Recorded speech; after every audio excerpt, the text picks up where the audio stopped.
దేవునికి స్తోత్రం.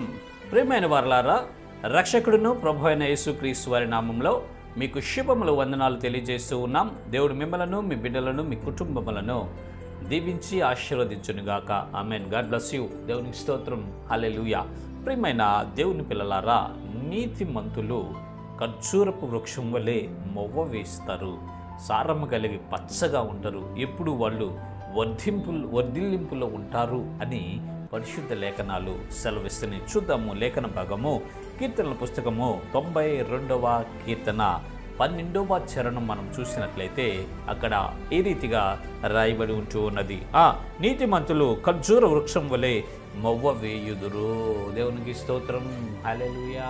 ప్రియమైన దేవుని పిల్లలారా, ఓ సహోదరి సహోదరుడా, మనము నీతిమంతులుగా మార్చబడితే ఖర్జూర వృక్షం వల్లే మొవ్వ వేస్తామంటండి. ఖర్జూర వృక్షం వల్లే మొవ్వ వేస్తామంట. అంటే ఆ మొవ్వ ఎలా ఉంటుందంటే లేతగా, చాలా అందంగా, మాధుర్యంగా కనిపిస్తుంది. మంచి వయసుతో నవనవలాడుతూ ఉంది. ఆ ఖర్జూరపు వృక్షపు మొవ్వ ఎంత ఫ్రెష్గా ఉంటుందంటే అంత ఫ్రెష్గా ఉంటుందండి. మనము వయసు పెరుగుతున్నప్పటికీ, ఏజ్ జరుగుతున్నప్పటికీ మనం ఎలా ఉంటామంటే నీతిమంతులుగా మార్చబడితే ఆ ఖర్జూరపు వృక్షము యొక్క మొవ్వ ఏ విధంగా అందంగాను, మంచిగాను, చాలా సుందరంగాను ఉంటుందో మనము కూడా ఆ రీతిగా మార్చబడతాము అని పరిశుద్ధ లేఖనాలు సెలవిస్తున్నాయి. ప్రియమైన ప్రజలారా, మొదట మనము నీతిమంతులుగా మార్చబడాలి అండి.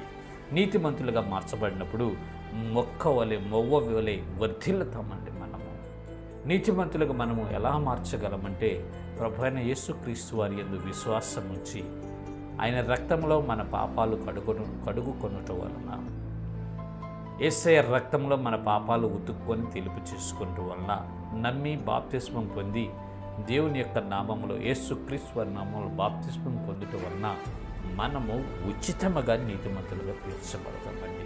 దేవుడు పెట్టినటువంటి నియమం అండి. ఎవరైతే యేసు ప్రభువారి యందు నమ్మి విశ్వాసం ఉంచి మారు మనస్సు పొంది పశ్చాత్తాప్తులై బాప్తిస్మం పొందుతారో వారు ఉచితముగా నీతిమంతులుగా తీర్చబడతారు. ఆ నీతిమంతులుగా మార్చబడిన మనము ఆ నీతిని కాపాడుకుంటూ ఈ విశ్వాస జీవితంలో వెళుతున్నప్పుడు మనం ఎలా ఉంటామంటే ఖర్జూర వృక్షం వలె మొవ్వ వేస్తామంటండి. ఖర్జూర వృక్షం వలె మొవ్వ వేస్తామంట. అనేకులకు ఆదరణకరంగాను, ఆదరించేవారుగాను, బలపరిచేవారుగాను, ప్రోత్సాహపరిచేవారుగాను, ఉజ్జీవింపచేసేవారుగా మనం ఉంటాం. ప్రియులారా, ఖర్జూరం మొవ్వ ఏ విధంగా లేతగా ఉంటుందో, పచ్చగా ఉంటుందో, ఏ విధంగా మాధుర్యంగా ఉంటుందో, మంచిగా కనపడుతుందో ఆ రీతిగా మనము కూడా మార్చబడతాం. ప్రియులారా, ఈనాడు నీ జీవితంలో వడబడిపోయి ఉన్నావా? ఈనాడు నీ జీవితంలో పట్టబడి ఉన్నావా? ఈనాడు నీ జీవితంలో నెట్టబడి దిగజారిపోయి ఉన్నావా? నీతిమంతుడుగా నువ్వు మార్చబడితే, నీతిని అనుసరించి నువ్వు కంటిన్యూగా నడుచుకోగలిగితే ఖర్జూరపు వృక్షం వలె నువ్వు మొవ్వ వేస్తావు. ప్రియులారా, ఒకప్పుడు నువ్వు నీతిమంతుడివి, ఒకప్పుడు దేవుని మార్గంలో ఉన్నవాడివి, ఒకప్పుడు దైవ చిత్తములో నడిచిన వాడివి. అయితే ఇప్పుడు జారిపోయి ఉన్నావా? పడిపోయి ఉన్నావా? దిగజారిపోయి ఉన్నావా? సహోదరి సహోదరుడా, అయితే దేవుడు మీతో మాట్లాడుతున్నాడు. మరలా పశ్చాత్తాపడి దేవుని పాదాల వద్దకు వచ్చి మీ అవిధేయతలు, అపవిత్రత అంతా ఒప్పుకొని విడిచిపెడితే నీతిమంతులుగా మిమ్మల్ని చేస్తాడు.